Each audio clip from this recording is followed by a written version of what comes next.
joining us here on hour number 3 of this program is one of the best in Major League Baseball. His 9th year in the big leagues. He's a 4-time All-Star, and the New York Mets are here in Los Angeles to take on the Dodgers on a 4-game win streak, fresh off of a sweep of the Oakland A's. Francisco Lindor here on the Rich Eisen Show. How you doing, Francisco? I'm doing great. How you guys doing? I'm doing fine. Welcome to Los Angeles. You just got in last night? Yeah, we got in last night. It was a short flight. Wasn't too long. Okay, good.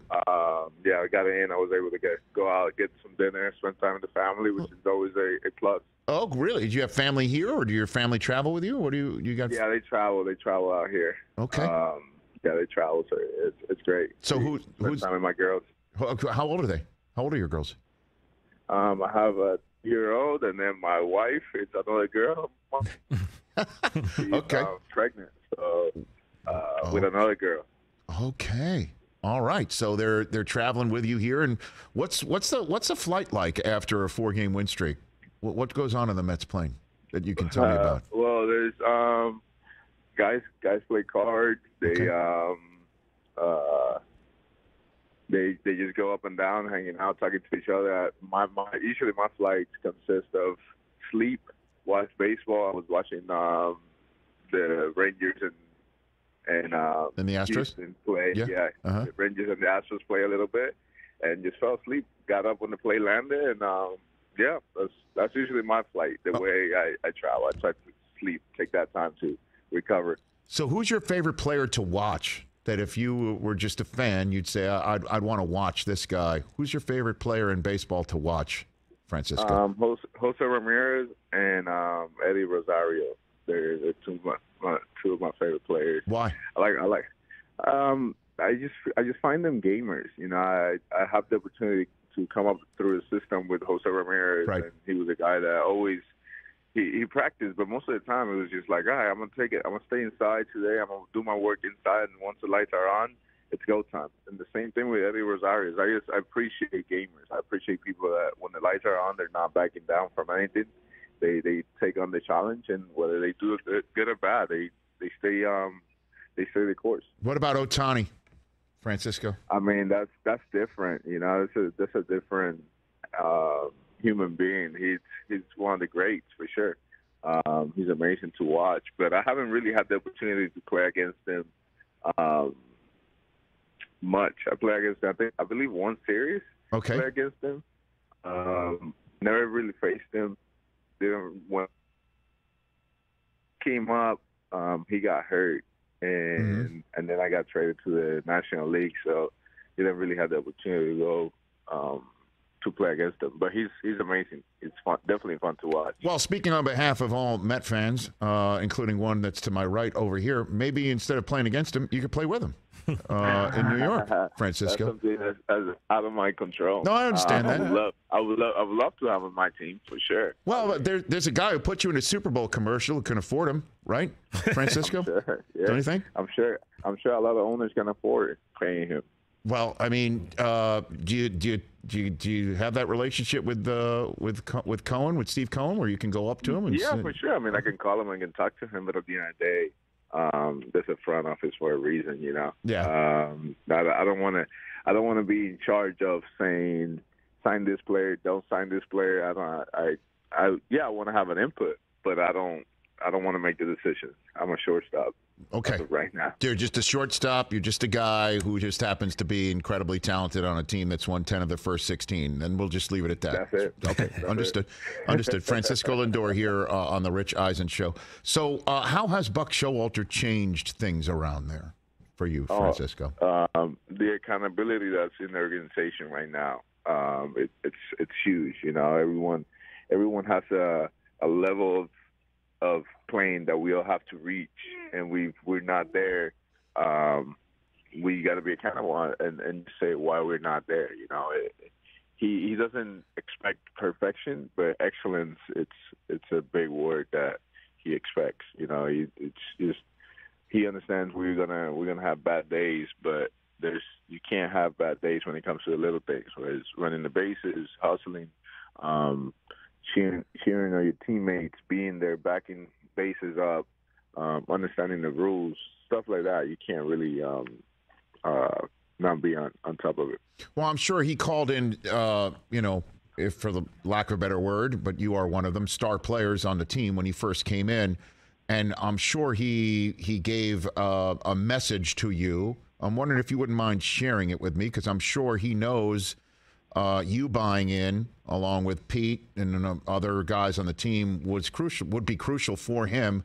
What was your first meeting with Buck like, Francisco? The first meeting was good. I mean, I walked in, didn't know what to expect, because from the other side he looks intimidating, and he looks like the guy that you don't want to really talk to.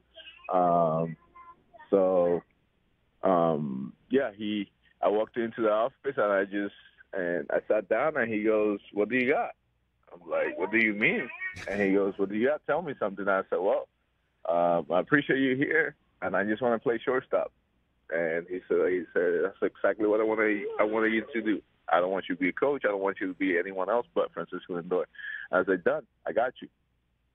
So he says to you, "What do you got?" So he asked you. That's how when he sits. Yeah. Get out here. Yeah, he wants to get to know the players. You know, he doesn't want to enforce his rules and stuff like that. He wants to get to know the players and let the players be themselves. And he gathers information from everyone and then makes the ultimate decision. And I appreciate that. Francisco Lindor here on the Rich Eisen Show. What's it like to be in the order with Alonso and your role in it and his, and how you guys cook prety well together? What's that like for you? Great. It's great because I don't feel like I have to be the hero at any point. If I don't get it done, I know he'll get it done, and if he doesn't get it done, the person behind him will get it done. Mm-hmm. We have a thing that I tell him 3 or 4 all year long. 3 or 4, 3 or 4. Just understand that he's got my back, and I got his back. He's one of the best hitters in the league. Getting driving runs, and he's gonna be a tough at bat for the pitchers. So whenever I know I don't feel good at the box, and I don't feel like I have a good timing of the pitcher, I just understand that I got someone behind me that might pick me up. So I just stay within myself and just pass the baton. Is that your 1-year-old with you right now, Francisco? By the way, we love kids on the show. Yeah, my 2-year-old. 2 years. Yeah. Okay. He's right here with me. So are you pulling a double play right now? Is that what you got? You're talking on this show and you're being a dad at the same time? Yeah. It's something I never thought we'd do, but here I am. Impressive. You're a multitasker, Francisco Lindor. A few minutes Not left. Really. No, Coach. Dude. She's the one that can handle a lot of things at the same time. I'm like holding her tight and just talking to you guys. Oh, sounds good. Does she know there's no crying in baseball? Does she know that? She doesn't know that? Okay. Yeah. I just, whenever it comes to crying, I tell her, baby girl, you can always cry, but you can't, because it's a real emotion. I hear you, but you cannot cry to try to manipulate, try to get something out of it. Okay. So... Or you could pull a Buck. You could just look at her and say, "What do you got?" Exactly. It worked out for you. That's exactly what I do. What do you got? I love that. What do you think of the pitch clock and the rule changes, Francisco? I like it. You do? I like it. I like the pitch clock. Yeah, I think it obviously speeds up the game, right? But also just kills a lot of the dead time in between pitches and in between innings. You know exactly how long everything's gonna last now. You know, after one pitch with a guy on base, there's going to be 20 seconds. And if there's no one on, it's going to be 15 seconds. You have a clock. You know what's happening. If I have to run up to the clubhouse to go to a restroom or grab a snack in between innings, I know I got 2 minutes, so I better hurry up. Okay. Or you could just do it when you're not due up. You're not on deck or. Yeah, there's no way I can do it. There's no way I can do it if I'm on deck. Understood. I mean, you are known for speed, but I understand that. So what about the shift? Do you like that being gone too? Love it. I think that's my favorite part. Why? There's no shift. It allows me to be myself and try to make diving plays and go after baseballs without worrying about running into someone else. It's just there's more real estate now. I can run around. You know, I don't have to be timid to go after the ball. I want to be that little kid in Little League that the ball's been hit. I just want to go catch it. I like it. So is there a rule that you'd want to change that hasn't been changed yet? You got one? Well, with the shift thing, I can't be on the grass at all. Mm-hmm. Like, if the pitcher is moving, I can't be on the grass. Mm-hmm. And it kind of sucks because we all have like a pre-pitch, and the pre-pitch usually is you go left, right, and then you do a little hop. So if you start in front of the grass and you go left, right, forward, and do a little hop, you're gonna be 3 steps into the dirt. Mm-hmm. And now you're cutting down the real estate. You don't have much range now because now you're closer to the plate. So I kind of wish they would let me be like my heels on the grass or something where I could just left, right, up, and then I end up in front of the grass. But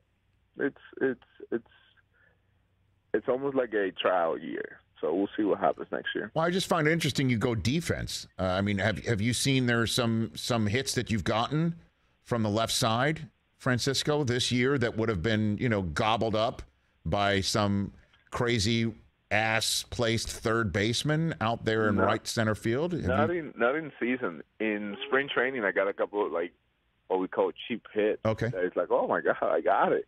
But it's season now. It's nothing. Not for me. I haven't got that luck yet. Okay. All right, Francisco. Hey, so a couple more questions for you before I let you go back to being a dad before playing the Dodgers here on Monday night. So you were in a Super Bowl commercial. I mean, was your phone lighting up like crazy on Super Sunday night, Francisco? Yeah, it was. A lot of people were texting me, "What are you doing here today? Why are you on TV today?" Yeah. Well, it was good. My part was easy. I didn't have to read much. I didn't have to stay there for 4 hours. It was great. It was a very easy, smooth commercial for me. So I've had longer ones. Okay, I'm sure. So, I mean, how did you respond to people saying, "What are you doing in a Super Bowl commercial?" Did you respond, my owner? Buy some tickets. Buy some tickets. That's it. Buy some tickets. I thought, the guy who writes my check has $90 billion in his ashtray, so he's just spending it on a Super Bowl commercial. I mean, buy some tickets. That's it. Yeah, I mean, you must love the fact that the owner of the Mets is just shoveling the money out the door, I love that he's putting the same amount of energy into the team that I'm putting. I respect that, and same thing with the front office. When front offices and coaching staff are putting the same amount of energy into the game that players are putting, good things happen. So I've been very excited since the minute I got here because I knew what was going to happen. I knew what the path that we were on, the things that were going to come along, and now everyone's seeing it, and I'm pumped. I got. This is my 3rd season here. After this one, I got 8 more seasons. So wow, I'm happy with that. Exactly. And so you've been on a World Series team before, and that year you were as on fire as anybody's ever been in the postseason at the plate, Francisco. Are you on a World Series team now?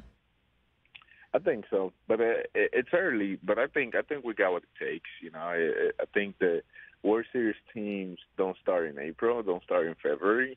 I think they kind of get built throughout the year. You create some memories. You create a bond with your teammates, and then all of a sudden you roll into the trading deadline, and then you go into August, September, and that's when teams kind of like just find their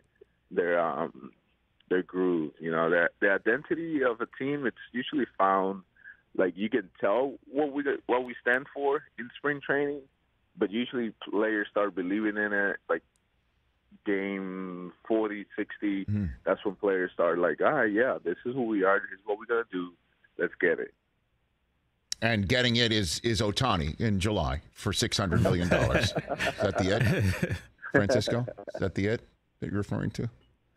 No, it's a different it. No, Okay. that's not up to me. Okay, I understand that. That's been established. Hey, Francisco, this has been a pleasure to get to have you on this program and get to know you better. And I hope this is the first of many times. There, you know, yeah. I would say this: there's not a lot of players of your caliber in baseball who do this sort of thing, which is get out there and talk and put yourself out there and get to let people know you and take the time to promote the game. Seriously, that just doesn't happen a lot. No, thank you. Whatever it takes to make the game better and bigger. And yeah, thank you guys for having me. Anytime. I like talking. I like talking. So. Right back at you. All right, say hi to your daughter for me. Galina, say hi. Yeah. Say hi. Lilo. Hi. Hi. Yes. Hey. Meet the Mets. Yes. Greet the Mets. Step right up. Hi, guys. All right. Take Say care. hi to Mr. Met for me and his 4 fingers. You take care. Be well. There's Francisco Lindor, everybody, here in Los Angeles. He's going to take my best dad ever sign away from here. Get another steal. Catch the Rich Eisen Show every single day on the Roku channel, 12 to 3 Eastern, for free.